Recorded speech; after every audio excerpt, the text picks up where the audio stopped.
Should I do I it? got it. No, I'm got it. Thank you so much, Seema Mataji. Yeah, Okay.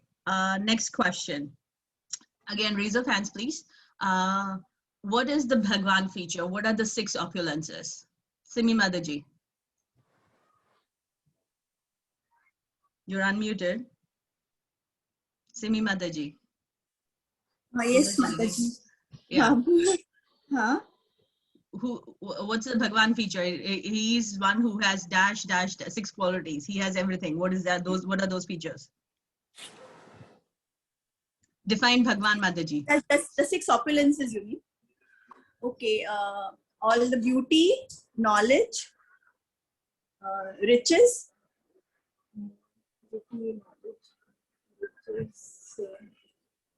Okay, Sudha Mataji, she said riches, knowledge, beauty. What's the remaining? Mataji, as per the verse here, it says, the Supreme Personality who possesses all riches, all strength, all fame, all beauty, all knowledge, and all renunciation is called Bhagwan. Yeah, you were reading, like open book ka matlab nahi hai ki you have to go back to open book. You should have it in memory also. These are basic things. Okay, thank you, but you are correct. Riches, renunciation, strength, fame, beauty, knowledge. Chapter 1 question now. Class लगेगी सबको याद रखना है. What does Gudakesha mean? Raise your hands. Dr. Rao, unmute yourself, please. Dr. Rao? Let's do the question answer so that we can come to the chapter. Who can tell me what is Gudakesha? Dr. Rao, did you unmute? Nahi kiya. Okay. Hema Shanti Mataji. Hello. Oh, Dr. Rao, yes. What does Gudakesha mean, Prabhu? What is Kurukshetra? No. No. Listen to the question, Prabhu. Gudakesha, what does that mean? What is the meaning of the word Gudakesha? Control of sleep and ignorance. Sleep it. Perfect answer. Yes, Prabhu. Thank you so much. Thank Next you. question. Please anybody who has not answered, keep your hands raised. Others, please mute yourself. What is the conch shell of Arjuna called? Raise of hands. Conch shell's name. Arjuna's conch shell. Dr. Prakash Parekh. Panchajanya. And what is Krishna's? Krishna's is Panchajanya. Arjuna's? Good enough Savita to confuse me. Savita Mataji. Devadatta. Devadatta is whose? Arjuna's. Krishna's? Panchajanya. Bhishma's? Bhim's, sorry, not Bhishma's. Bhim's. Bhim was Pondra. Very good. Great. Chapter 1, chapter 2, yaad rakhna chahiye. Okay. Next question. People who have answered, please lower your hands. Now we'll come to chapter 3. So at the beginning of chapter 3, I think it's verse 1. I just wrote down this question here. Arjuna is asking in verse 1, why are you asking me to fight with when you told me in chapter 2 that intelligence is better than fruitive work? So why is that question coming right now? Chapter 2 is the summary of Bhagavad Gita, and what are we doing there is we are, Krishna is talking about a lot of different concepts. So what is that point of confusion where Arjuna is saying, like, what is he mistaking for what, which is what this question is raising. So why is Arjuna asking this question to Krishna is, you told me intelligence is better than fruitive work, then why are you asking me to fight this war? Smita Mataji. Unmute yourself, Mataji, I can't hear you. Can you hear me now? Mataji, can you hear me? Hare Yes, Krishna. Mataji. Arjuna had kept his Gandiva down and he was not ready to fight at the chapter 2, what we have seen, 1 and 2. And now this is a Karma Yoga. Krishna is trying to tell him that you have to fight. You are a Kshatriya, and Kshatriya's dharma is to fight. If you will lose, you will still go to Swarga. If you win, you're correct, you are Mataji, going but to get that was not the question. That's not the question. My question was, Arjuna, okay, you tell Arjuna me the is saying, question again. Yeah, my question was, Arjuna is saying, Krishna, you told me intelligence is better than fruitive work. Why are you asking me to fight? So why is he getting confused? What is the topic that he's getting confused there about? Intelligence. That's okay, Think of Mataji. it. Let's give Vibha. Vibha? Mataji, can you repeat the question? I The just joined. So. question, yeah, the question was in chapter 3, Krishna is asking, Arjuna is saying, you told me, Krishna, that intelligence is better than fruitive work. Why are you asking me to get into this war? Where is the confusion? You were not there last week, were you, Vibha? No, Mataji. Yeah, class nahi attend karoge to answer kahan milega, Simi Mataji?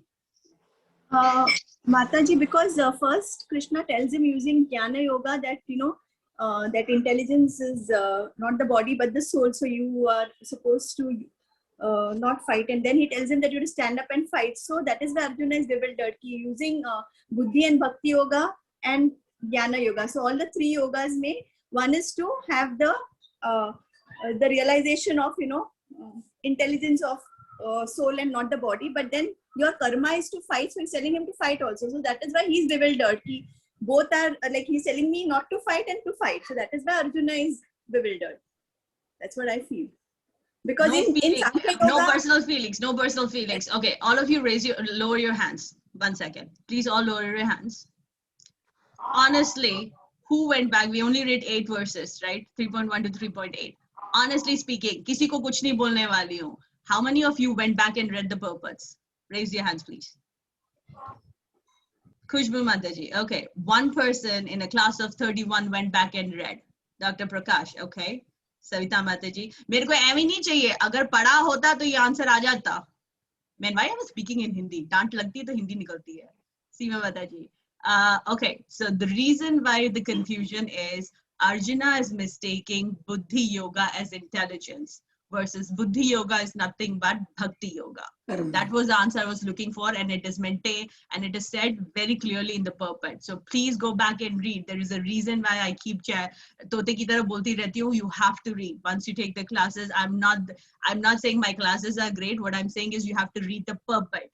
Just listening to these classes are not going to be efficient. You have to go back and read the purport. Next question. Why does Arjuna ask Krishna to say, or why does he say, tell me one thing? Now, this answer was already said before, so let's try and see. Why is Arjuna saying, tell me ekam vada, tell me one thing? What happened in chapter 2 which made him say this? One should not have any attachment. Mataji? What is ekam vada, Mataji? What does ekam vada mean?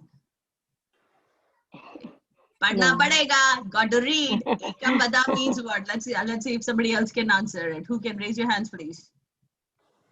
What does ekam vada mean? Dr. Prakash Parekh. Just tell me only one thing. And so, what all did Krishna tell him? Why is he confused? Why is Arjuna asking, tell me one thing? He says that Buddhi Yoga is better than fruitive action. So the confusion arises. So he says, out of all these 2, which one is the one that I must follow? Correct. So Krishna in this second chapter is nothing but the summary of the entire Bhagavad Gita, right? So for each and every objection that Arjuna had, Krishna is using Buddhi Yoga. Krishna is using Jnana Yoga. He's saying you do your karma. He's saying do the work, but forget about the fruits of the work. So he's talking about a lot of different concepts. So we can understand it if you read the purport. We can understand it either by thinking that either Arjuna is confused because a lot of different concepts are being thrown at his way. So that's why he's saying, hold on. Bahut bol rahe ho. I don't understand. Tell me one thing. You've said this. You've said that. You've said this. Give me one thing that I can follow, right? Or it can also be understood as Arjuna just does not have that urge to fight. So he's finding an excuse. So when we don't want to do something, we find excuses not to do it. So you keep asking questions to try and postpone it.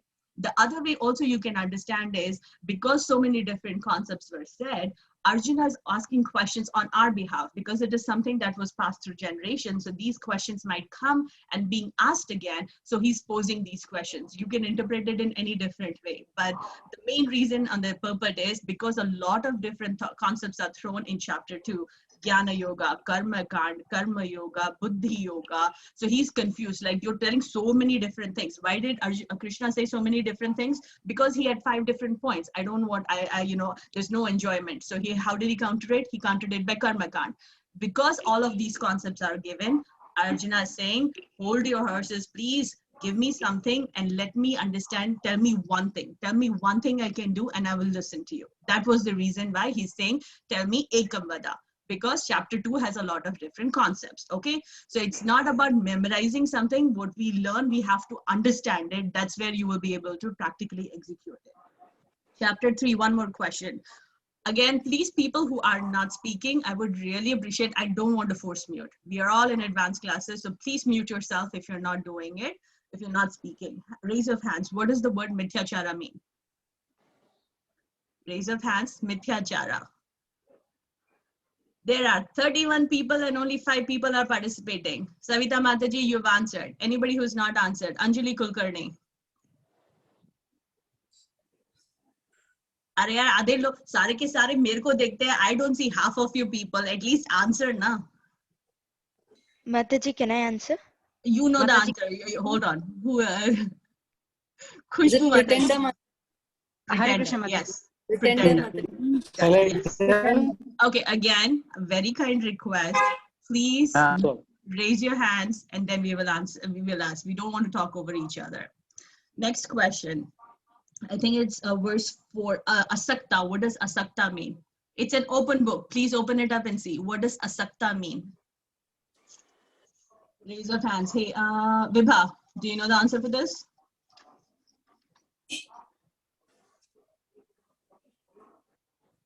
Mataji. That's okay. Seema Mataji. Mataji, which verse? No, I'm not going to give you all the verses. Go open up the book. And no attachment, without attachment. A person who has no attachment. Yes, without attachment. Thank you. Bahut ragging ho gaya. Let's start reading. Please lower your hands and let's see who wants to read. Vibha, you want to start reading? Sure, Mataji, yes. Okay. We are starting from, sorry, one second. Verse number 9. Please go ahead. यज्ञर्हत् कर्मणो न्यत्र लोकोऽयं कर्म बन्धनः तद्धर्तं कर्म कौन्तेय मुक्तसङ्गसमाचर. Translation. Work done as a sacrifice for Vishnu has to be performed, otherwise work binds one to his material world. Therefore, O son of Kunti, perform your prescribed duties for his satisfaction, and in that way you will always remain unattached and free from bondage. Purport. Since one has to work even for the simple maintenance of the body, the prescribed duties for a particular social position and quality are so made that the purpose can be fulfilled. Yajna means Lord Vishnu or sacrificial performances. All sacrificial performances also are meant for the satisfaction of Lord Vishnu. The Vedas enjoin Yajna Vishnu. In other words, the same purpose is served whether one performs prescribed yajnas or directly serves Lord Vishnu. Krishna consciousness is therefore performance of yajna as it is prescribed in this verse. The Varnashrama institution also aims at this for satisfying Lord Vishnu. Varnashrama chara vata purushena paraha puman Vishnur Aradhyate. Vishnu Purana 3.8.8. Therefore, one has to work for the satisfaction of Vishnu. Any other work done in this material world will be a cause of bondage. For both good and evil work have their reactions, and any reaction binds the performer. Therefore, one has to work in Krishna consciousness to satisfy Krishna, and while performing such activities, one is in a liberated stage. This is a great art of doing work, and in the beginning, this process requires very expert guidance. One should therefore act very diligently under the expert guidance of a devotee of Lord Krishna, or under the direct instruction of Lord Krishna himself, under whom Arjuna had the opportunity to work. Nothing should be performed for sense gratification, but everything should be done for the satisfaction of Krishna.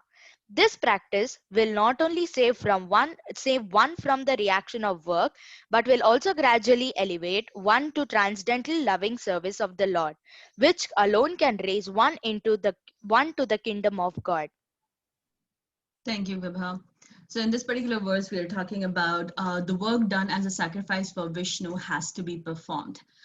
So in this case, you have to understand it very properly. Work, we are not talking about Sakam Karma Yoga or Nishkam Karma Yoga. We are saying that the work itself has to be done as a sacrifice to Vishnu.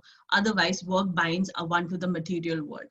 I think we've spoken about this about, there is a reaction to everything that we do, whether we do a pious activity or whether we do an unpious activity, there are reactions associated with that or reactions associated with that. Now, what does that do? So if I am doing a pious activity, I get some credits. What can I buy with those credits? I get heavenly planets. Once that credit is over, guess what? I come back to this material world. I go through the 4 stages of birth, death, old age, and disease. However, if I do some unpious activities, what is going to happen? I'm going to go to hellish planets and I'm going to suffer the consequences.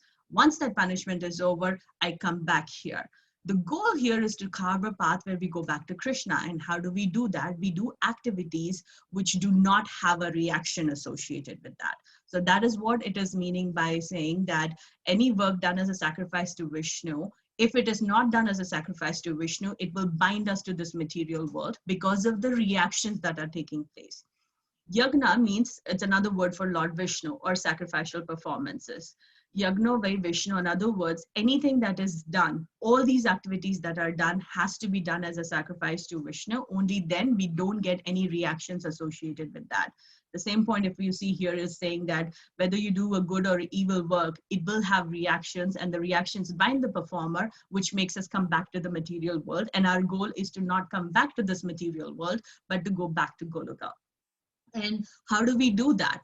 At the initial stages, when we reach the transcendental stage, or when we come to the realized state of it, it will come naturally to us.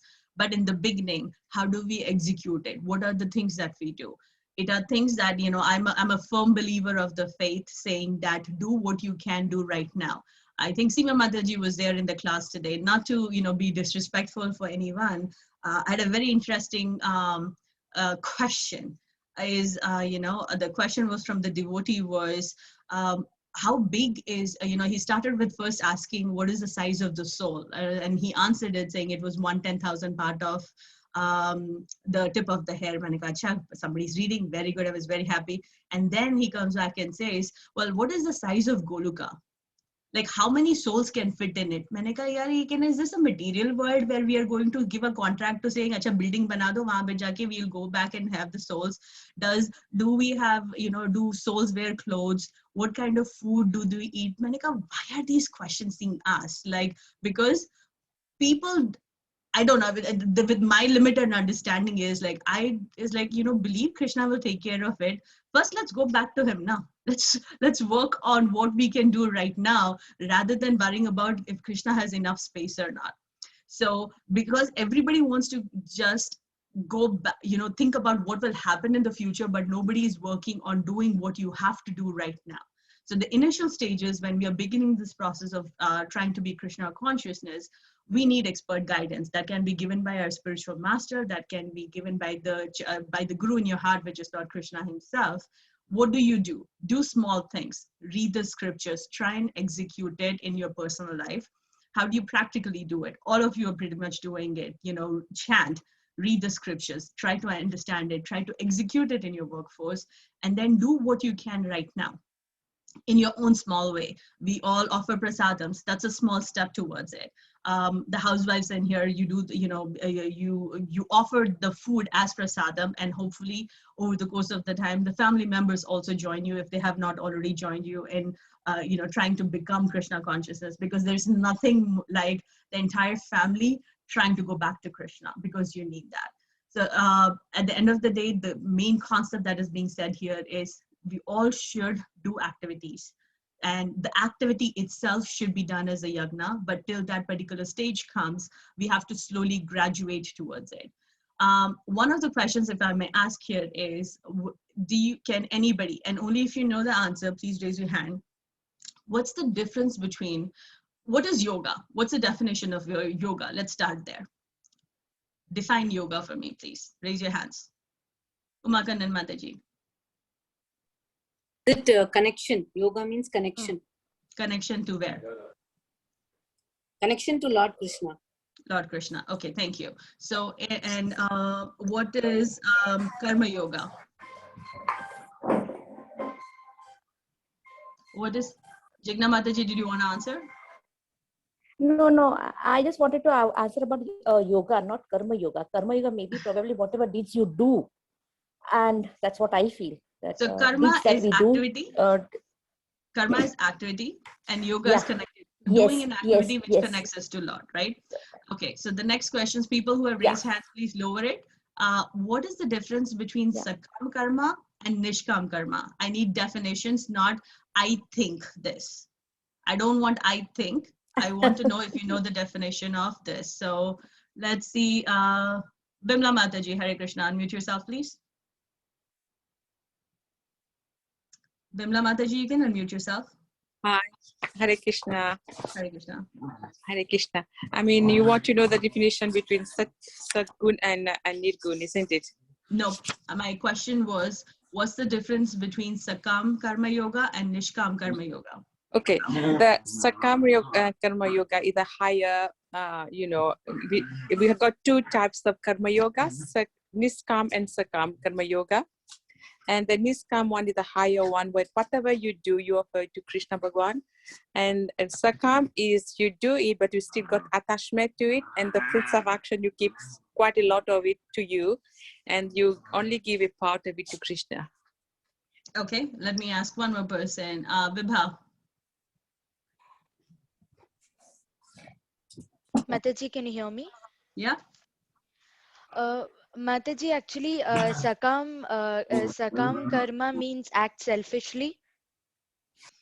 Vibha, is your reference there, or you're just thinking what your answer is? I'm just saying it, Mataji. Nope, I don't want, I told you very clearly, I don't want references. We need to know what the concepts are. Shri Priya Mataji.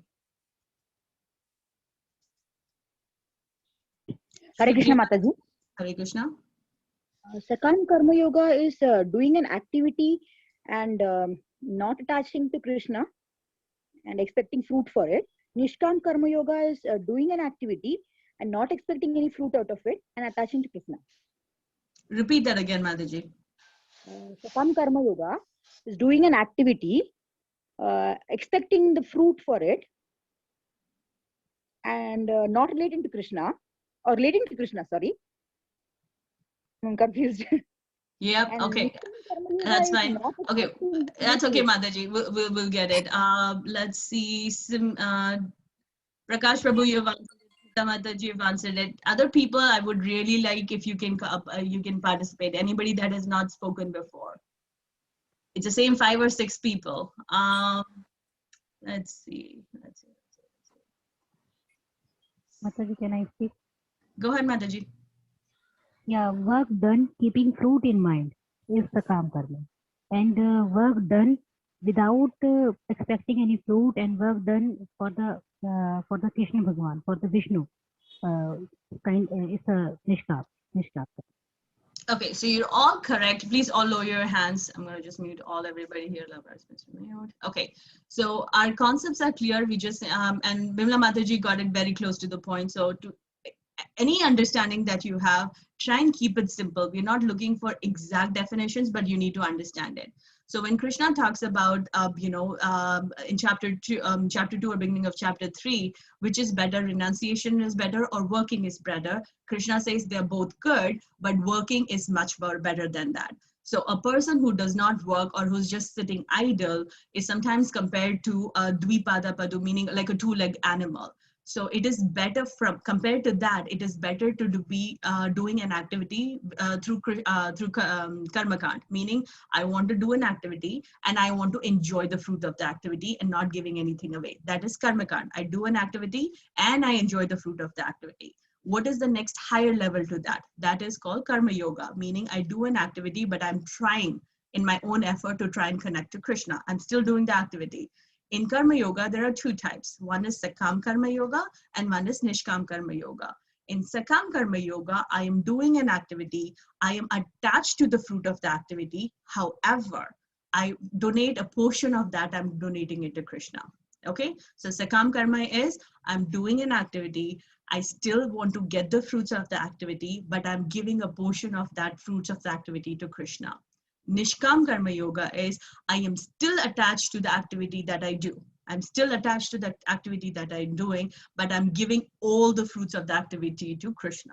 Okay, so that's the definition. So try and keep it simple and not get your concepts confused. So no, not doing an activity is not an option. You have to do an activity. Even if you're not giving the activity, the fruits of the activity to Krishna, it is better than not doing activity. And doing an activity and doing it for yourself or getting the fruits of that to yourself is called karma kand. Higher than that is what? Karma yoga. There are two types of karma yoga. Sakam karma yoga, I want to do the activity which I like and I want to keep the fruit of the activity, but I'm giving a portion of that to Krishna. Nishkam Karma Yoga, I am still attached to my activity, but I'm giving all the fruits of the activity to Krishna. So it's very simple. Don't confuse the concepts. Try and think about it. It's like a ladder, and I think she'll be sharing it in the next few classes about how do you go ahead from that. So after Nishkam Karma, after Karma Yoga comes Jnana Yoga because you're trying to increase your knowledge through it. So that will be a higher step than that. More than Jnana Yoga is Ashtanga Yoga. More than Ashtanga Yoga, there'll be like steps. Bhakti Yoga will come up there. So you have to understand the sequence in which you keep going ahead. Or if you have the ability to go back to it, come to the stage of Bhakti Yoga, there's nothing better than that. Dr. Rao, go ahead. Did you have a question? Yes. Go ahead. Mataji, Nishkam Karma Yoga, doing activity with detachment to the fruitive activities, but giving to the Krishna. Is it right or what you told is right? So Nishkam Karma Yoga is I still do an activity that I like. You are a doctor, right? So you are still doing the activity that you like. But whatever money you get, if you're giving it away, you're not getting attached to the fruit of the activity, that is Nishkam Karma. But you're still doing an activity that you like. So there is word of detachment in Nishkam Karma Yoga. That means detachment to the fruits. Detachment to the fruit. Activity plus detachment to the fruitive activities plus surrender to Krishna, the fruits. In Sakama, activity plus attachment to the fruitive activities plus half of or portion of it to the Krishna, right? Yes, Prabhu. Thank you. That's all I was little clarifying, nothing else. Thank you. Like the detachment, I personally, again, these are questions that can again come up with Mataji. When we say detached, we are not at the stage where we're completely detached. So that's the reason why I don't use the word detachment with Sakam Karma. Because that is what I wanted to know. And you use the word detachment or not? Yeah, that is what I wanted to know. Correct. And with Nishkam Karma Yoga, I'm detached to the fruits, but I'm still attached. So when there's not to the activity, attachment, I don't use the word detachment there. I'm just saying I like my work. I'm going to give you the fruits, but I still like my work. So that is not detachment. That is attachment to my work. However, I'm detached from the fruit of the activity. So if we use a lot of different words, it can lead to confusion. So let's, that's why we keep it simple. Okay, thank you. Thank you. Hare Krishna. Khushbu Mataji, did you have a question?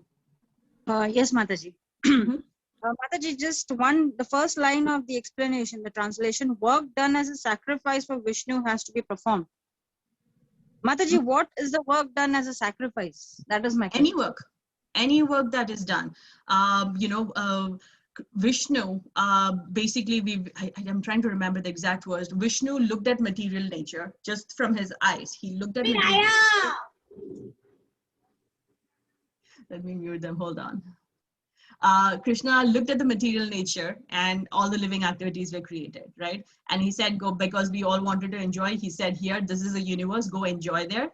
Then he also did what? He gave us Vedas. What do the Vedas do? They tell us what the prescribed duty is. But we may or may not follow it. So when we finish enjoying, we use the Vedas to do the prescribed job. And every work that is done has to be done as a sacrifice to Vishnu. If it is not done, that is the reason why we get stuck here. So if Mataji, sacrifice and offering same? It's work done as any work that we do, Mataji, if we do according to what is prescribed in the Vedas, that is a sacrifice in itself. Okay. Right? Any work that we do according to the Vedas is a sacrifice in itself to Vishnu. When we don't do it, then it's not a sacrifice. That's where we use the Vedas to come back, put us back into the queue of going back to Krishna.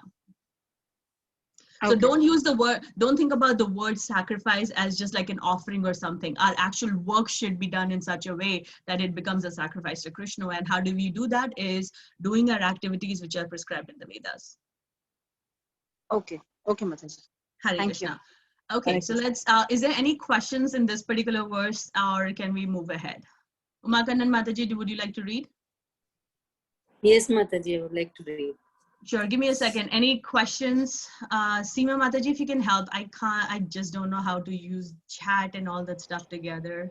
Mataji, What do you want, Mataji? No, if you can just keep an eye on the chat and see if there's any questions. I think it was more answered. I'll do that.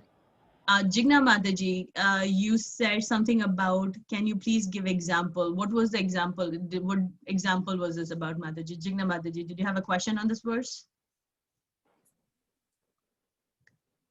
Where are you, Jigna Mataji? Jigna Mataji? Okay, Umakandan Mataji, let's go. Okay, Mataji. Sahayagnya praja shristva puro vacha prajapatihi anena prasa vidyadvam esavyostitva kamaduk. Translation. In the beginning of creation, the Lord of all creatures sent forth generations of men and demigods along with sacrifices for Vishnu and blessed them by saying, "Be thou happy by this yajna," sacrifice, because its performance will bestow upon you all desirable things.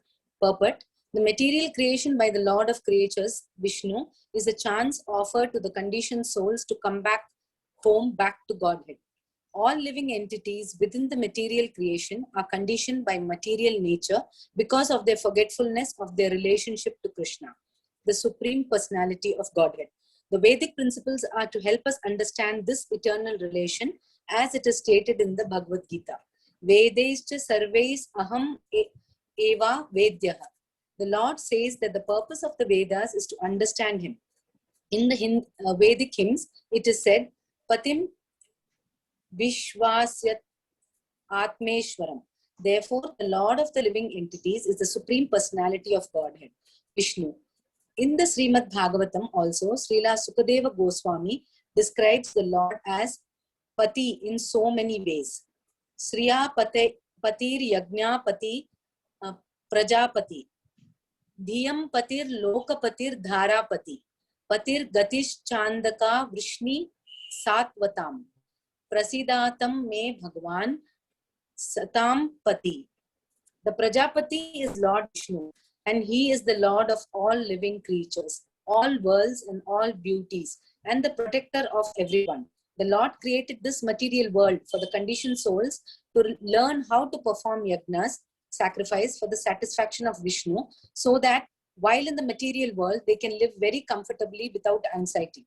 Then after finishing the present material body, they can enter into the kingdom of God. That is the whole program for the conditioned soul. By performance of yajna, the conditioned soul gradually becomes Krishna conscious and become godly in all respects. In this age of Kali, the Sankirtana Yajna, the chanting of the names of God, is recommended by the Vedic scriptures, and this transcendental system was introduced by Lord Chaitanya for the deliverance of all men in this age. Sankirtana Yajna and Krishna consciousness go well together. Lord Krishna in his devotional form as Lord Chaitanya is mentioned in the Srimad Bhagavatam as follows, with special reference to the Sankirtana Yagna. Krishna Varnam Tvisakshra Krishnam Sankopata Gastra Parsadam Yagne Sankirtana Prayer Yagnanti Hi Sudamedhasa. In this age of Kali, people who are endowed with sufficient intelligence will worship the Lord, who is accompanied by his associates, by performance of Sankirtana Yagna. Other yagnas prescribed in the Vedic literatures are not easy to perform in this age of Kali, but the Sankirtana Yagna is easy and sublime for all purposes. Hare Krishna, Mataji. Thank you so much, Mataji. So in this particular verse, we're talking about, I think I went a verse ahead when I was explaining it, is Lord, in the beginning of creation, when the Lord created living entities, he created demigods to take care of all our needs. He also sent in the Vedas, which have which talk about different sacrifices that can be performed, so that they can so that they are able to live with anything and everything that they need. But they also prescribe the way by which we can go back to Krishna. So what is the goal of Vedas? The goal of the Vedas is to go back to Krishna. In this particular verse, they're also talking about Krishna, not just talking about himself, Brahma, Lord Shiva, everybody's meditating on him, right? So he's giving us a path to go back to Krishna, because if we through what? Through the Vedas. He created material world so that these souls which wanted to enjoy can enjoy, and he's giving the different sacrifices. So for example, when there's no rains, we pray to Lord to Lord Indra. When we want to get some knowledge or get some education, we generally pray to Mata Saraswati. So what are the prescribed ways by which you pray to them? That has been described in the Vedas. Also, when we are done, or when we come to the realization, I don't want to enjoy this material world because I have to go back and come back and take to birth again. My goal, I want to skip this particular life cycle. Then that information is also provided in the Vedas about how to do an activity where we are surrendering our fruits of the activity. And at some stage, even the activity to Krishna, it will give us a path to go back to the Godhead. So everything is prescribed in the Vedas. Now, every yuga, there is a particular way by which, the path to God had changed. And in this Kali Yuga, because conditioned souls are not eligible to do a lot of other sacrifices that were prescribed in the previous yugas, it is quite easy. And the quite easy method is what? Is to do the Sankirta Yagna, which is chanting of the holy name. But kya ho jata hai, when you get something very easily, we don't find the value in it. And we want to say, acha, if I chant, will I go back? Yes, you will go back. Even if you're chanting, with not a lot of concentration, you are given this particular tool. Use it. Take your time. Give yourself time and space to grow in your Krishna conscious way. Some people get it immediately. Some people will take the time to do it. But do it, because that is what is prescribed. Just because it's simple, it's like, nahi yaar, kal karenge, parsu karenge. No, you have the knowledge now. You have the knowledge. You know this is prescribed. So please continue to do that. One of the other things I think I was trying to mention here is, give me a second. Yeah, sorry, that was the only thing that I wanted to mention is Vishnu created the living entities. He created the material world so that the living entities which wanted to enjoy had every opportunity to enjoy. He also created the Vedas so that he could tell them what are the prescribed ways or prescribed sacrifices that they could perform so that they could continue the enjoyment. And he also prescribed in the Vedas the way back to come back to Krishna. So that is what is said in this verse. Do you have any questions or any comments on this particular verse, or can we move ahead? It would be really lovely if there would be some participation here. Khushbu Mataji, what is your question? Mataji, I just want to know, there it's mentioned in Srimad Bhagavat 11.5.32. How is it read? Like, is it read as chapter 11? I'm just trying to understand how is this Canto 11, then it is chapter and then the verse. The canto, chapter, and verse and number. the verse. Okay. All right, Mataji. I always get confused, so I just wanted to clarify. Hare Krishna.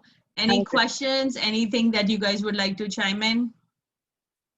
कुछ नहीं? समझ में आया? Can we proceed? हाँ, ना, maybe something, please. Yes. Thank you, Prabhu. Thank you. I sometimes Yes, feel yes, like we with. can proceed. Yes, Mataji. Okay, who would like to read? Please raise your hands. Yes, Mataji, we can proceed further. Thank you, Mataji. Who would like to read? Okay, I need a little participation from Prabhus. I know, let's see, one of the Prabhus, would you like to read? Please raise your hands. Dr. Rao, I've never heard you reading. Unmute yourself, please. Dr. Rao, are you in the clinic or can you read? Hare Krishna, Prabhu.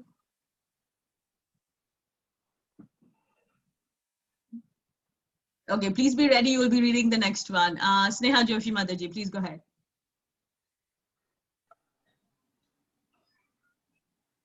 Can I read? One second, Mataji. She can let her do this. Hare Krishna, Mataji. Hare Krishna. 1 minute, Mataji. Hare Krishna. Hare Krishna, Hare Prabhu. Can you stay ready for the next one? You'll read the next one, Prabhu. Okay. देवान् भावयतानेन ते देवा भावयन्तु वः परस्परं भावयन्त श्रेयः परमाप्स्यथ. Translation: The demigods, being pleased by sacrifices, will also please you, thus nourishing one another. There will be reign general prosperity for all. Purport: The demigods are empowered administrators of material affairs. The supply of air, light, water, and all other benedictions for maintaining the body and soul of every living entity are entrusted to the demigods, who are innumerable assistants in different parts of the body of the Supreme Personality of Godhead. Their pleasures and displeasures are dependent on the performance of yajnas by the human being. Some of the yajnas are meant to satisfy particular demigods, but even in so doing, Lord Vishnu is worshipped in all yajnas as the chief beneficiary. It is stated also in the Bhagavad Gita that Krishna himself is the beneficiary of all kinds of yajnas. Bhoktaram yajna tapasam. Therefore, ultimate satisfaction of the yajnapati is the chief purpose of all yajnas. When these yajnas are perfectly performed, naturally the demigods in charge of the different departments of supply are pleased, and there is no scarcity in the supply of natural products. Performance of yajnas has many side benefits, ultimately leading to liberation from the material bondage. By performance of yajnas, all activities become purified, as it is stated in the Vedas.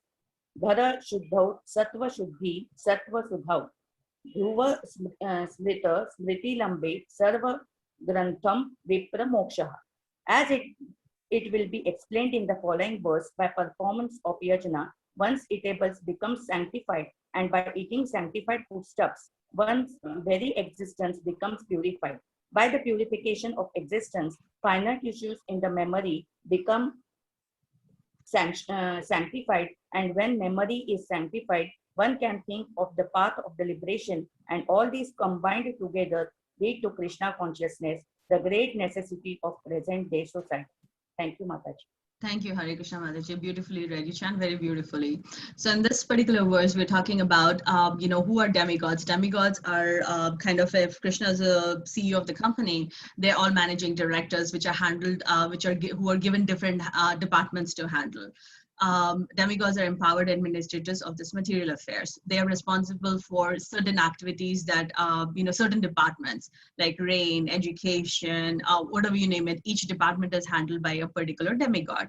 And when yagnas are performed to satisfy this demigod, they get satisfied, and then, people are blessed with whatever they are praying for. Demigods are in the Vishwarupa, when Vishwarupa, Krishna shows Vishwarupa, demigods show up as different parts of Krishna. So when you're performing a yagna, even though you're performing a yagna to that particular demigod, it is part and parcel. They are all encompassed in Krishna. So at the end of the day, anything, any activity, any sacrifice that you're doing, even if you're doing through the demigod, the end person is who? It is Krishna, because he's the chief beneficiary of every yagna that is performed. And Krishna himself talks about it as Bhoktaram Yagna Tapasya, meaning I am the only beneficiary of every yagna that is performed. Even if you perform it, give the sacrifice or perform the yagnas associated with a demigod, it is indirectly coming to me. Right? So why are these yagnas performed? These yagnas are performed so that our activity becomes purified, and it's a 6-step process. I think it was in the chapter today. Let me see if I can pull up that PowerPoint. Give me a second. I really like this one here because let's see. Can you guys see the screen for the PowerPoint? Yes, Mataji. Thank you. Mataji. You know, like a lot of people say, it's like, why is it important that we monitor what we eat? You know, concept about onions and garlic and all the thing comes up. It's like a very scientific step-by-step process. It's the same as issued, like the same PPTs. It's kind of like the abstract in the last paragraph. But here it's saying by performance of yagnas, all activities, the activity that we're doing becomes purified. And what does the shloka mean is by performance of yagnas, when you're offering food to Krishna, what happens is the eatables become sanctified.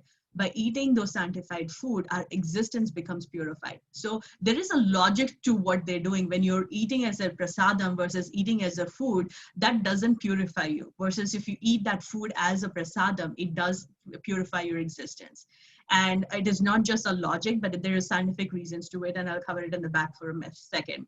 Now, purification of existence also leads to purification of the tissues and the memory.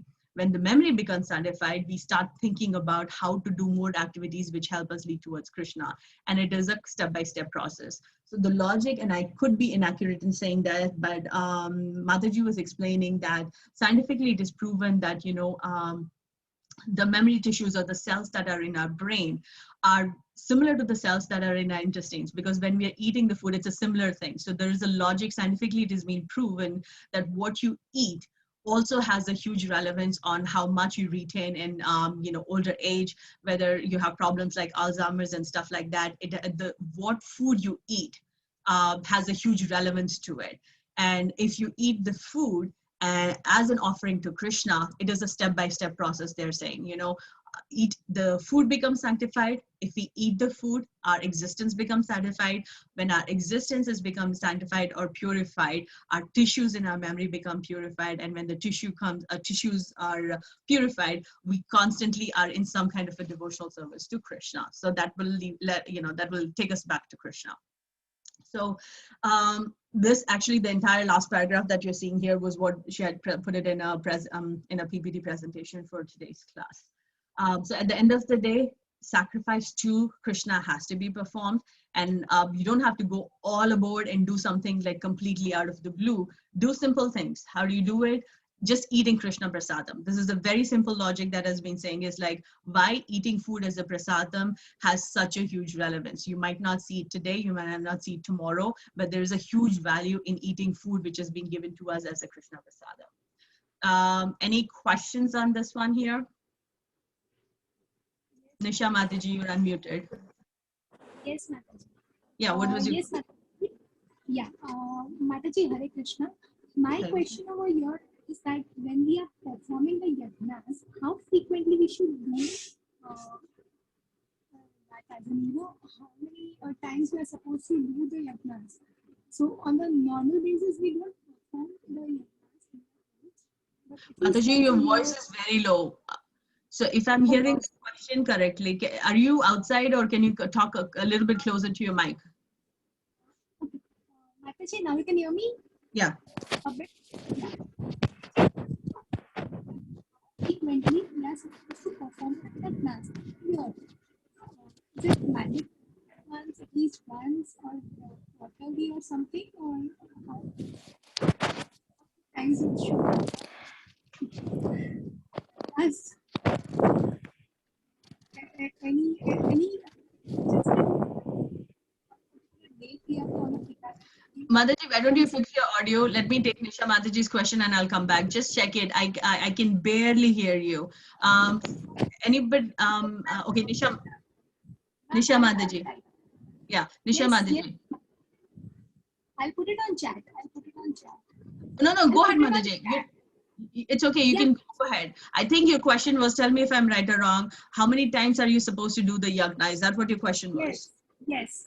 How quickly? Yes, How quickly do you want to go back to Krishna Mataji? How many times? You want to go quickly or you want to go? Huh? Every time, many times, of course. How many times do you Many eat, Mataji? How many times a day do you eat? No, how many times a day do you eat? Yeah, 3 to 4 times at least a day. Yeah, you just answered your question. If you want to go back to him, fine. Or every time you eat, offer it as a prasadam. Or every time you cook. Oh, okay, got it. So that itself counts as a yagna. Any yagna, don't think about yagna. I think you guys all get stuck with the word yagna. Yagna is an activity that we're doing, and it is not like a sacrifice. Yagna basically in the older terms, it did mean that you go to the temple, do fire sacrifices. What is this? What is the yagna that is mentioned in the Kali Yuga? It's Sankirtana yagna. Chant and offer food to Krishna. You're eating 3 times a day. Just offer food to Krishna then. Wow, superb. Thank you, Mataji. I got my answer over here. You all know the answers. You all know the answers. You just have to hear it itself out. Okay. Jigna Mataji, question. Yeah, Mataji, when you offer, you say that we have to offer as prasadam, right? So is it necessary that when we cook, first we remove some portion for Krishna and then you offer it and then you mix up with the cooked food? Is it that way? Yes, Mataji. Yeah, or is it okay that if I don't remove one portion for Krishna and whatever is there before serving anyone, that particular person, suppose one person starts eating his food for lunch, he can offer a bite or something and we say Hare Krishna, that way is it possible? But before starting our lunch? Yeah, sorry. So the Yes, process Mataji. is very simple, Mataji. When you eat a food, you offer it to Krishna before anybody else eats it. 2 minutes lagta hai, put it in a small bowl, keep it in front of Krishna, say Hare Krishna and take it back now. Okay. And Mataji, one more thing. See, we two only husband wife are there. Okay. See, sometimes I get my period, sometimes I don't. Okay. So now the whole thing is not that purified. So is it okay if we offer that particular? See, we store rice and everything. Okay, so every time it is not possible to go for separate rice and offer to Krishna, because sometimes I told you as that I get paid, sometimes I don't. So is it okay that we use that particular rice and offer to Krishna after cooking the food? You're cooking the food, that's okay, Mataji. If you can do it, do it. Otherwise, before eating, just offer it to Krishna. Let's not worry about in the semantics and about the menstrual cycle. Nobody has said that you can't chant or you can't pray. So if you have that urge that you can't light the diya, if your spouse is there, tell him to do it. And you can have a picture of Krishna in the kitchen, right? Offer the food in there. If you don't want to go to the deity, keep a picture of Krishna in there and then offer it there and then mix it up in the food. Okay. Yeah. Thank you, Mataji. We all get stuck between rituals. The idea is we have a concept. Chota karo, exi karo, bahut zyada mat socho. Chant, offer the prasadam, and then Krishna will take care. Okay. Priya Mataji, did you want to read or did you have a question? I have a question, Mataji. Actually, in a family of 4, the whole food, once I cook and it is ready, we all eat together. So can I offer the whole cooked food to Krishna, or no, it is required that I only remove a portion and separately keep it? So this is again same question, Mataji. Okay, if you're making a sambar or whatever you're making in a big pot, will you take the pot to the Krishna? I don't know where your Bhagwan temple is or wherever your puja room is, right? You can't take the whole pot now, right? Yeah. If you can, good, then you can take it. Otherwise, the reason we say is just keep it in a small plate, because you don't want the food sitting there and not being used. The goal is offer it, make sure it is not a plate that you use personally. You should have a separate utensil for Krishna. put it in the plate, take a small thing, and then the reason why we say is like because you can't peek, you know, ek mein sabji bana di, ek mein koi curry bana diya, ek mein chawal bana diya. You're not going to carry 3 pots to the Bhagwan room and then take the 3 pots back, right? So just keep it in a small bowl, offer it to Krishna, and then mix it up with your main food. Okay. Thank you so much. Hare Krishna. Okay.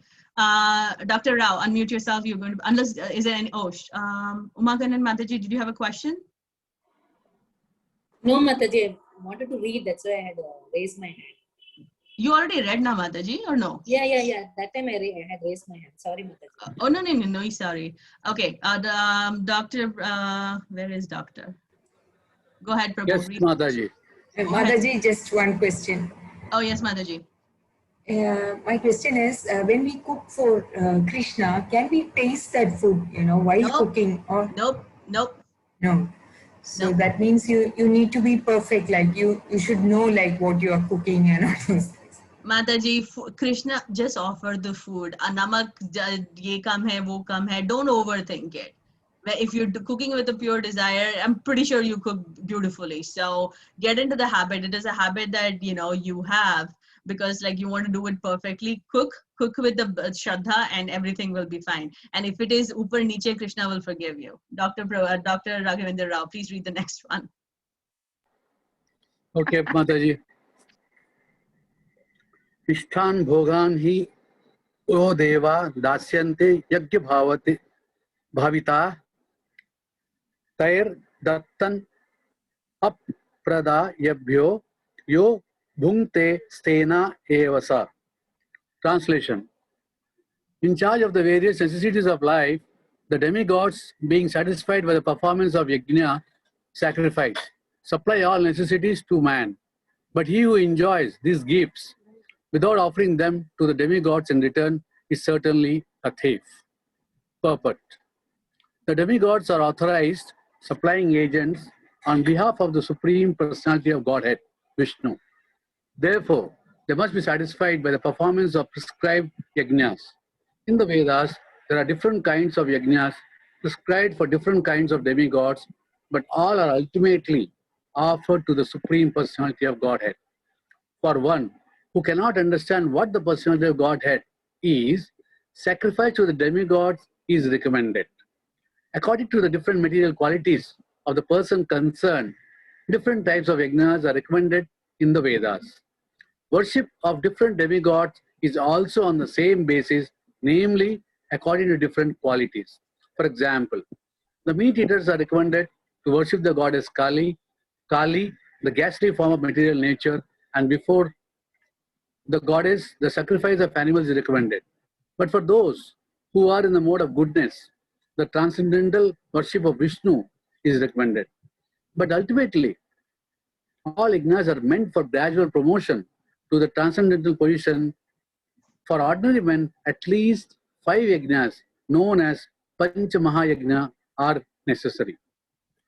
One should know, however, that all the necessities of life that the human society requires are supplied by the demigod agents of the Lord. No one can manufacture anything. Take, for example, all the eatables of human society. These eatables include grains, fruits, vegetables, milk, sugar, etc. for the persons in the mode of goodness, and also eatables for the non-vegetarian like meat, etc. None of which can be manufactured by men. Then again, take for example heat, light, water, air, etc., which are also necessities of life. None of them can be manufactured by the human society. So without the Supreme Lord, there can be no profuse sunlight, moonlight, rainfall, breeze, etc., without which no one can live. Obviously, our life is dependent on supplies from the Lord. Even for our manufacturing enterprises, we require so many raw materials like metal, sulfur, mercury, manganese, and so many essentials, all of which are supplied by the agents of the Lord with the purpose that we should make proper use of them to keep ourselves fit and healthy for the purpose of self-realization, leading to the ultimate goal of life, namely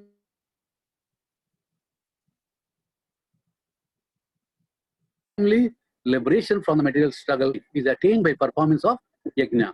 If you forget the purpose of human life and simply take supplies from the agents of the Lord for sense gratification and become more and more entangled in material existence, which is not the purpose of creation, certainly we become thieves, and therefore we are punished by the laws of material nature.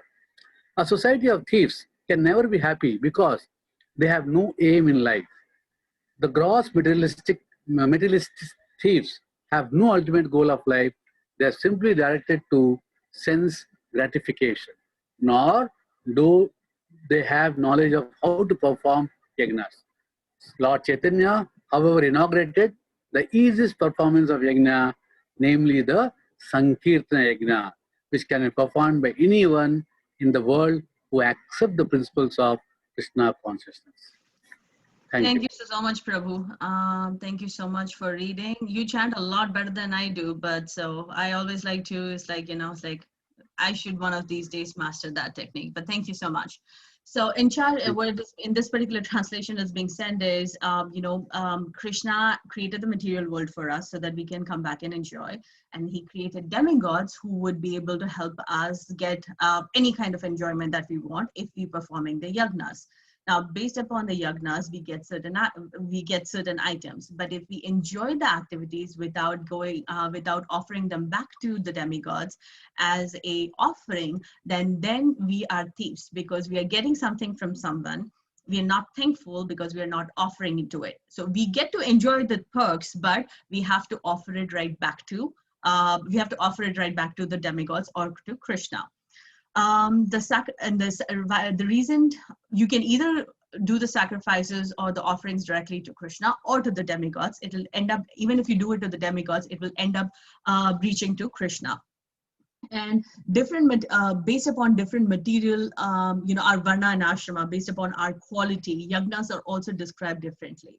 Now, in this particular verse, it does talk about like meat eaters are recommended for the worship of Lord Kali, just because of the nature, and for sacrifices of animal. Now, just understand that Bhagavad Gita was written 5,000 years ago, so they are talking about generally. But in Kali Yuga, it is not prescribed to do animal sacrifice. Okay, so don't take this and say, oh, this particular line and say, acha, we can do animal sacrifice, so chalta hai karke. In Kali Yuga, animal sacrifices is prohibited.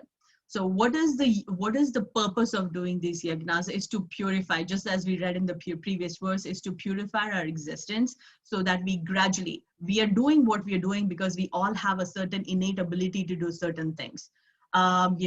Like Dr. Rao read, he's good at what he does. He's a professor, he's a doctor, so that is his duty. But how can he include Krishna conscious in it is, he comes, attends classes, he comes and does admin work for our 18-day session. So that is a small way in which he's adding to what he's doing, but he's contributing back or trying to do something in Krishna conscious. Like similarly, all of us, when we do these yagnas, based upon our innate ability and quality, it helps us gradually move ahead. In this particular verse, they also talk about the yagnas are meant for ordinary men, people like at least me, who are not realized. We should typically be performing 5 yagnas, which is known as the Pancha Mahayagna. I did not know about it. I think Sashi Prabhu had once shared us in the Akshara group, so I put it into all your WhatsApp. The information about it. So I'll just read it out. There are 5 yagnas which are called the Pancha Mahayagna. The first one is Brahma Yagna, where we are reading or studying about the scriptures. The second one is called Deva Yagna, where we are offering obligations or in the fire sacrifices. Pitri Yagna is when we do the Shraddh ceremony for our elders. We do Tarpana, like offer watering and food. That is Pitri Yagna. Bhuta Yagna is offering food to the creatures. And then either Manushya or Atithi Yagna is where we provide hospitality to the guests, the people that are coming to our halls. So that 5 yagnas comprises of Pancha Mahayagna. And I've shared that in the Govinda group, so you guys have that information if you wanted to know about it. Also, everything that we do, we are dependent upon, the supplies that we eat, from the sunshine that we get to the electricity that we are enjoying, our Zoom sessions. Yes, the technology is great, but the basic ingredients of this technology is not something that can be manufactured. Even manufacturing enterprises, as is mentioned here, is those metals and everything, where are they coming from? Can you manufacture the basic ingredients? No, they're just available in the nature, and we use that to do it. So if we are getting it from the nature, we just have to be appreciative, and we thank back the people or the demigods that are helping us use those facilities. And if we don't thank back and don't give the sacrifice back to them, then we are nothing but thieves. If we prepare, here it's saying, if we forget the purpose of human life, but just keeping, because they're giving and we keep taking, that is nothing more than us stealing it from them and not being thankful and be appreciating back. The easiest yagna in the Kali Yuga, as I mentioned, is the Sankirta Yagna. Now, there is I think in chapter 2, there's a nice, let me show you this particular, sorry, give me a second. I think there was a chart here, yeah. So the cycle of sacrifice, I think you might have all seen it because you've all done the 18-day session, is, I like this, it's an easier way to explain it. So Krishna created living entities and said, here you go enjoy. Then he gave us the Vedas, which tells us not only what our prescribed duty is, but also a way back to Krishna, right? So for the right purposes right now, well, let's say it tells us all the prescribed duties. If we do the prescribed duties based upon what is mentioned in the Vedas, that itself is a sacrifice that we perform. And if we do the sacrifices in the right way, what happens? We get rain.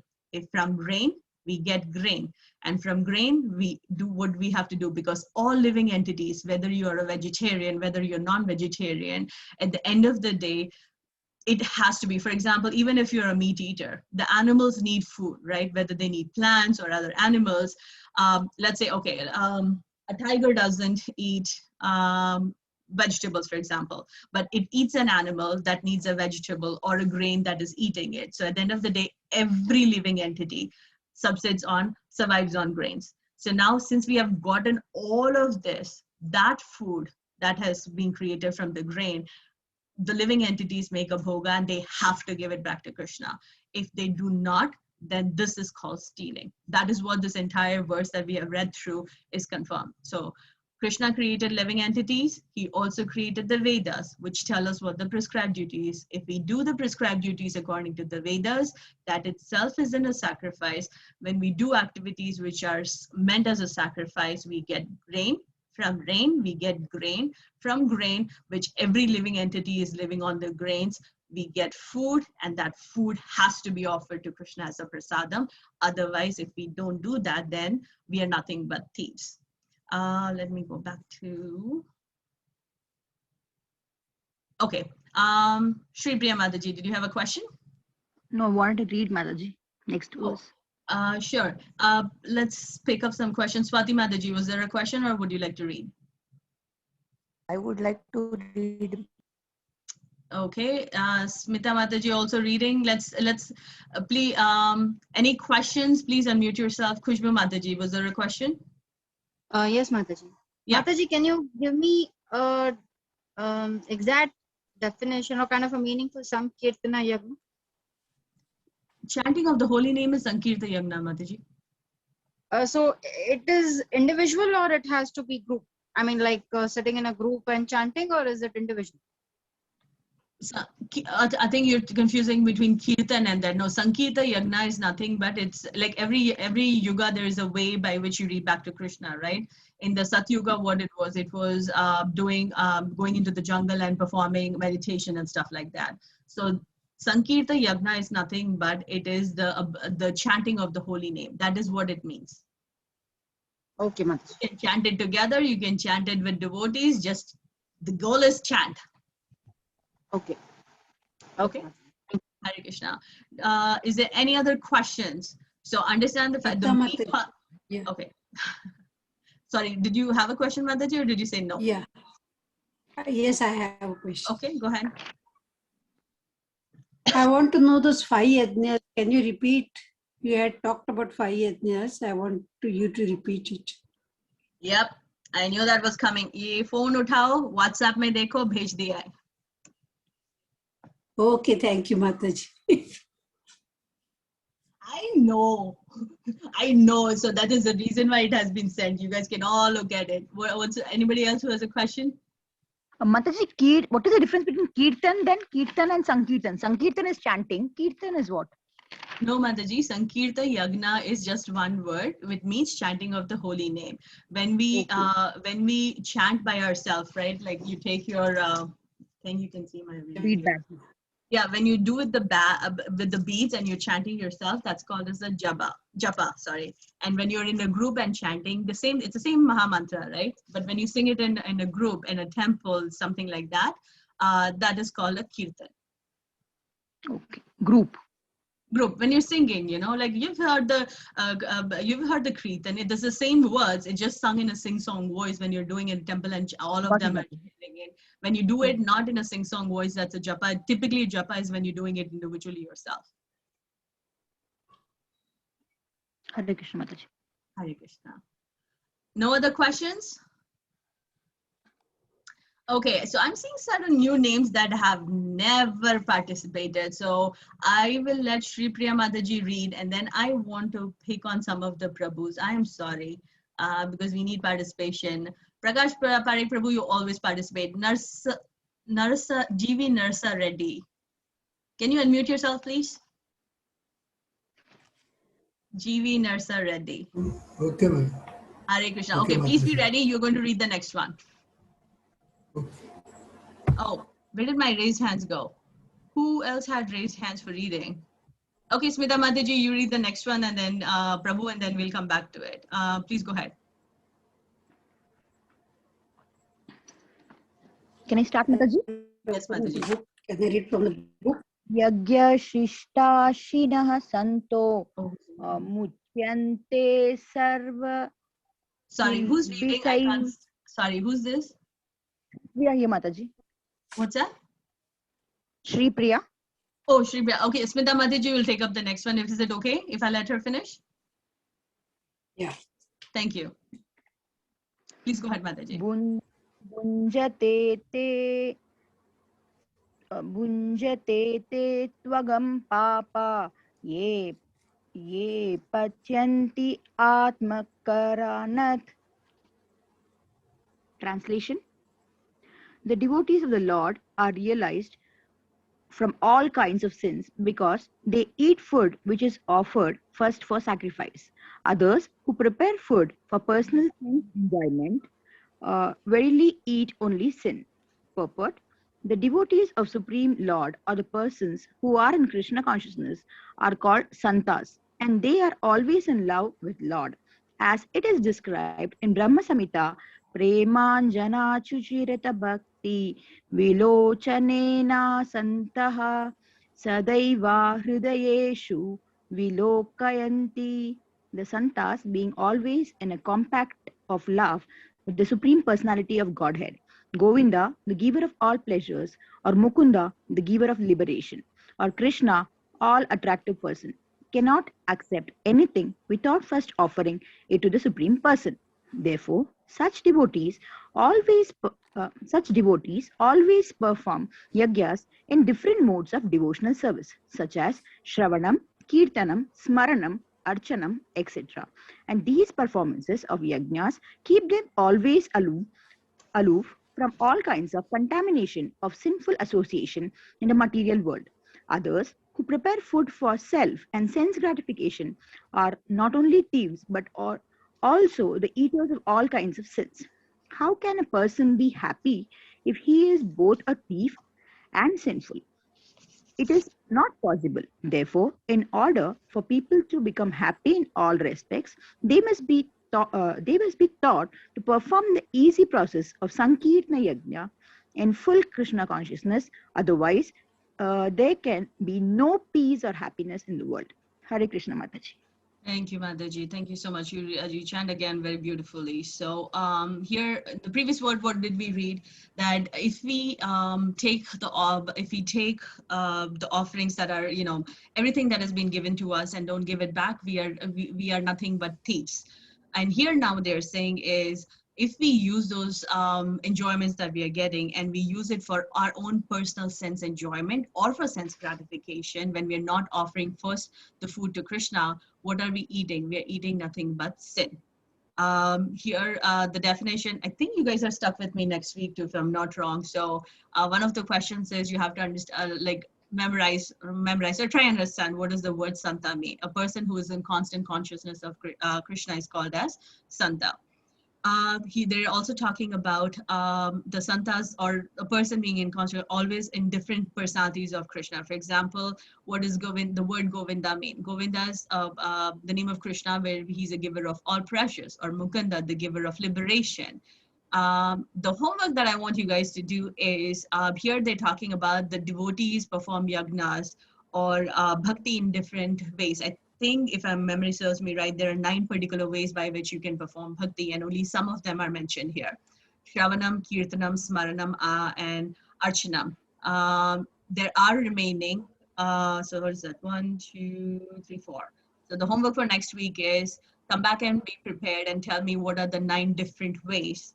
I need to know what is the name, what does it mean, and give me an example of what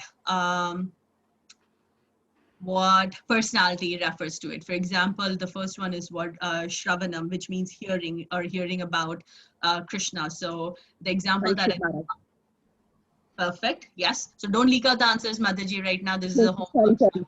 Not classical homework. That is homework, exactly. So I'm making you guys go back and read. It's not in this chapter, but chapter 9, go back. If you don't have the book or you don't know the slideshow, I'm also giving you an answer sheet. Go back and look at the YouTube recording of Mataji. So there are 9 ways. I want you guys to come back and be prepared explaining one by one.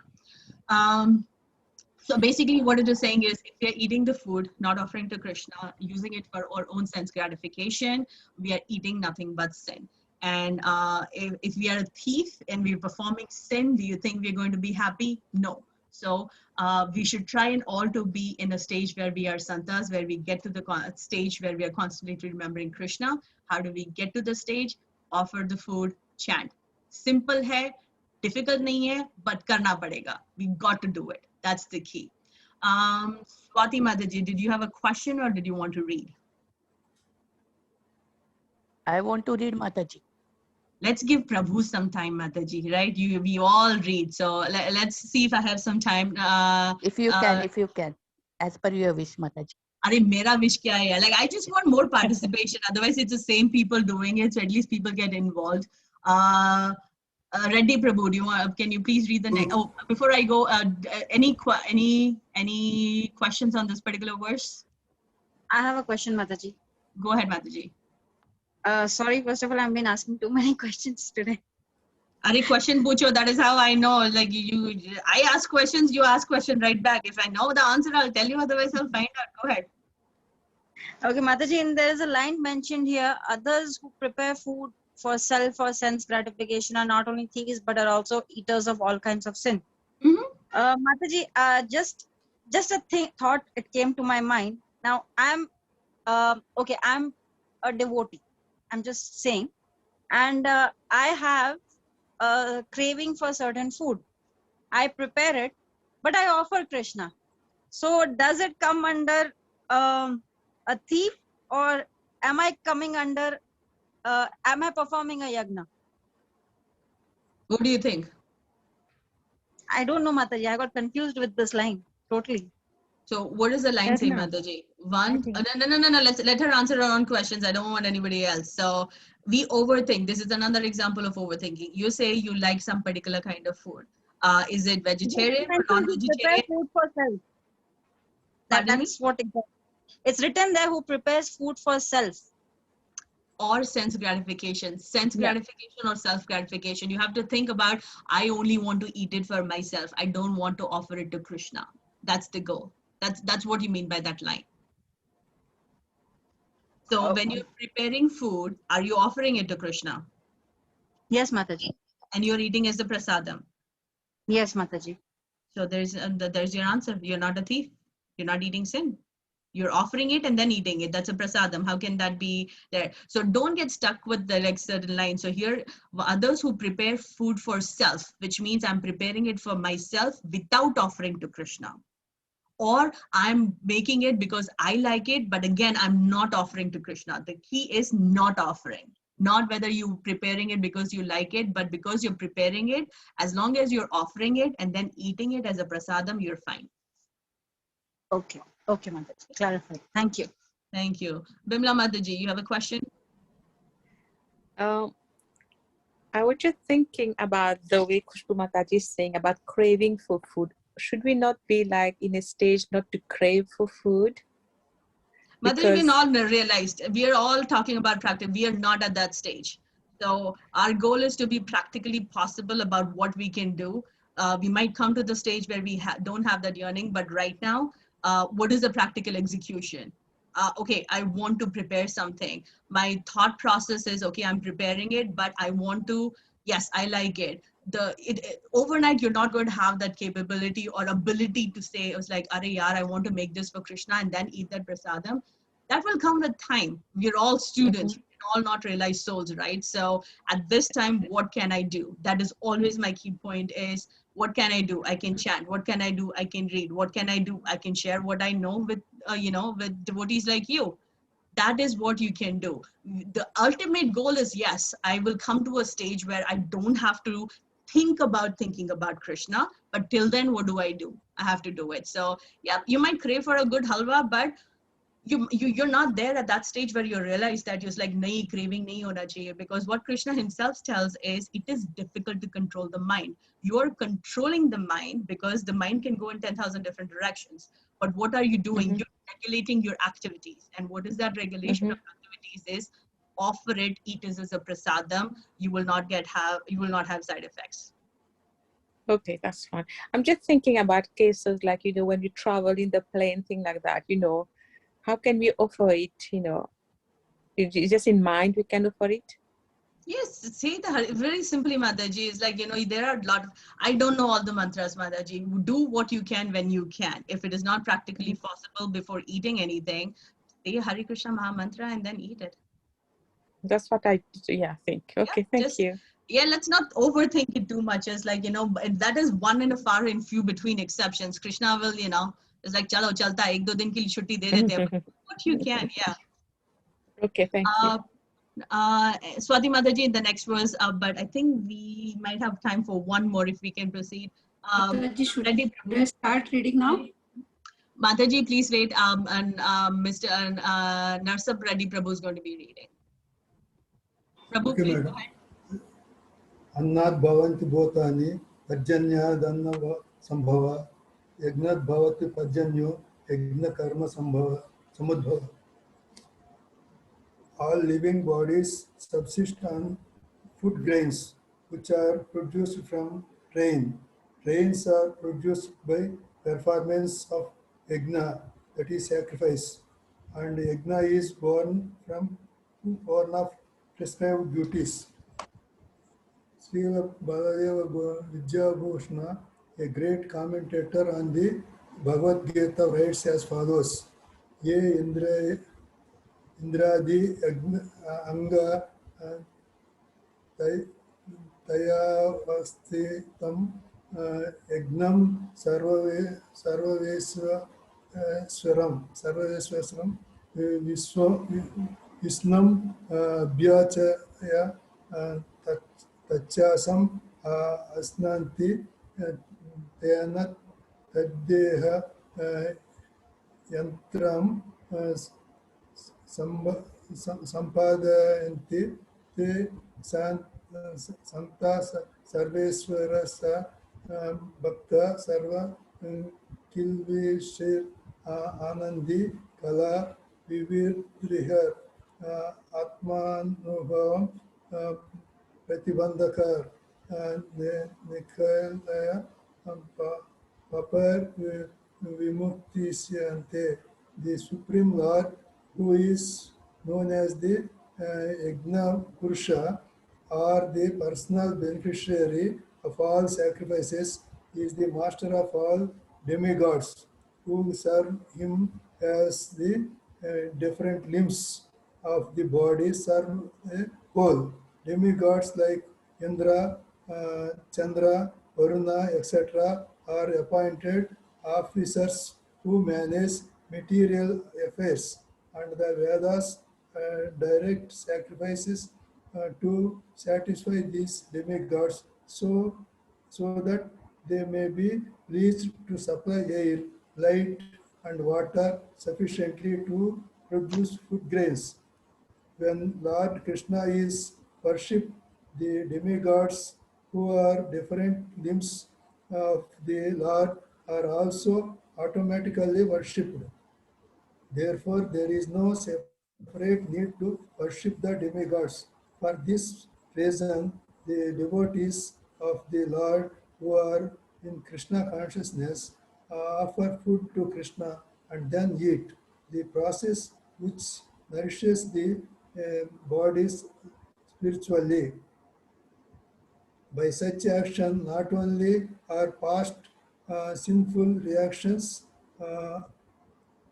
in the body vanquished, but the body becomes immunized to all contamination of material nature.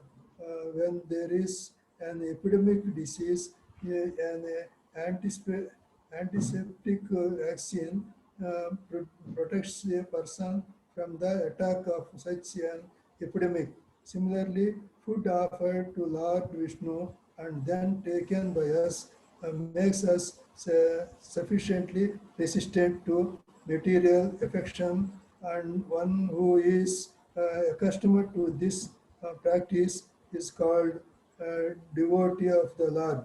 Therefore, a person in Krishna consciousness who eats only food offered to Krishna can counteract all reactions of past material infections, which are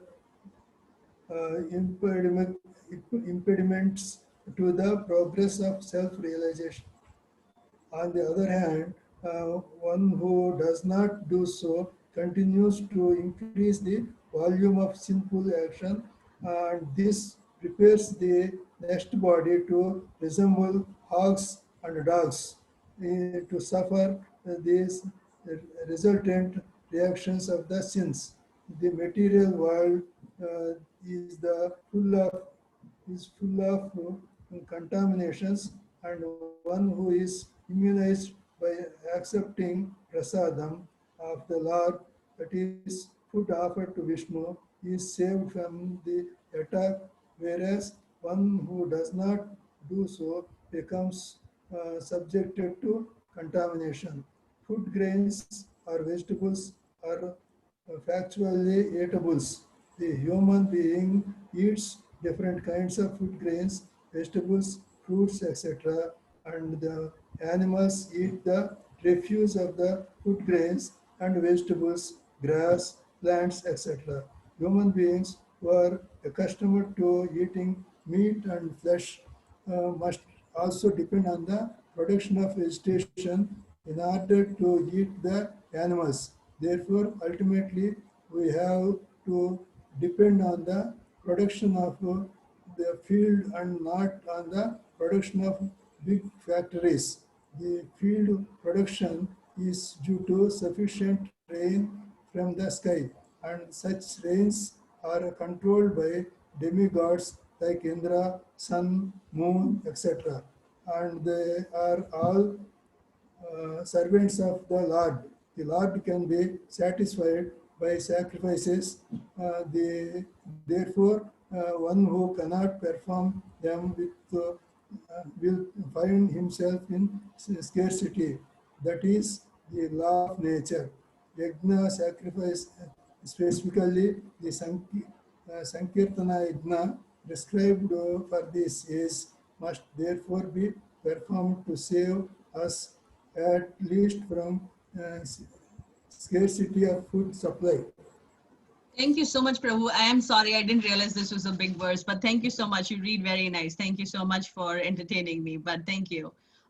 So I think I might have explained this a little ahead. I apologize. I don't have the verses memorized. I just explained when I remember it. So the chart that I had shown to you guys about all living bodies subset on food grains was for this particular verse.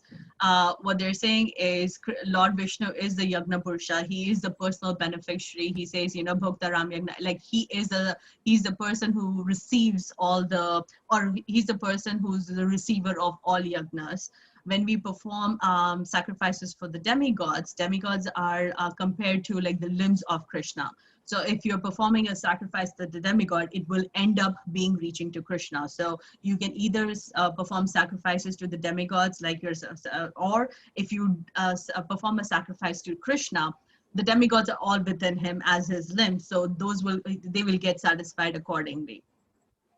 We also talk about in this particular verse is if a person, again, you know, there's a huge emphasis on offering food to Krishna and eating as a prasadam, because the only people who are offering food to Krishna will not only, purify yourself, but they can also counteract all the reactions that we've had from past material life. Because we're carrying those sin imprints, and those can be rectified just simply by chanting and by simply by eating Krishna prasadam. Let me just pull up that verse again, because let's see, 1 second.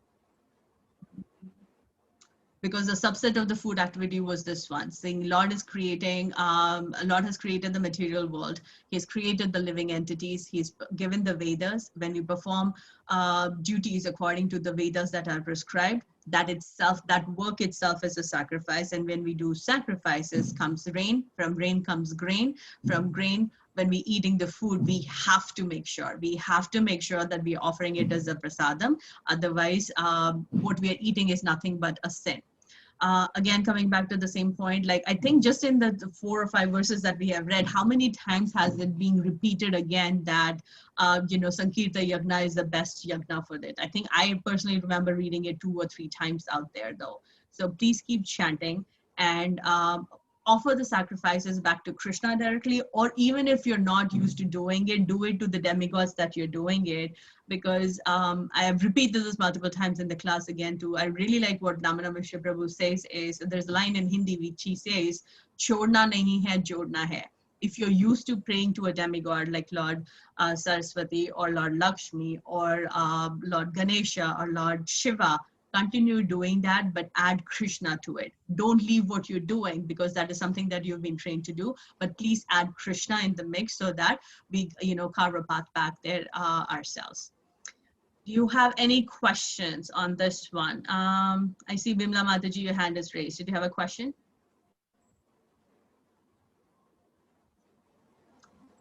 I put it first before. Sorry, there's no question. No worries. I think we're like 7 minutes past you. Let's see how big the next verse is.